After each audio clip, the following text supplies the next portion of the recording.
Bikin roti manis 1 kali proofing aja hasilnya lembut banget dan tanpa mixer. Kita masukkan dulu bahan 1, lalu aku aduk yang rata pakai spatula dari Idealife.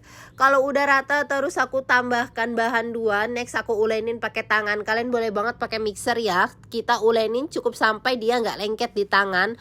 Next aku bagi 5, lalu aku ambil satu adonan kita gilas. Bentuk seperti ini ya, jangan terlalu tipis juga, terus kasih isian sesuai selera. Ini aku kasih coklat, rapatkan ujungnya, lalu kita bentuk kerat-kerat seperti ini di ujung biar makin cantik. Kita roll, jangan lupa agak ditekan-tekan ya ujungnya. Siapkan tempatnya, aku pakai cup panjang seperti ini. Kita diamkan kurang lebih 50-60 menit, tutup dengan serbet lembab yang bersih. Setelah 50 menit ini aku kasih taburan wijen ya, lalu aku oven pakai air fryer 6-in-1 by Idealife. Dia multiguna banget, selain buat air fryer bisa banget buat nge-oven dan lain-lain ya. Aku pakai suhu 180 derajat api atas bawah selama 50 menit.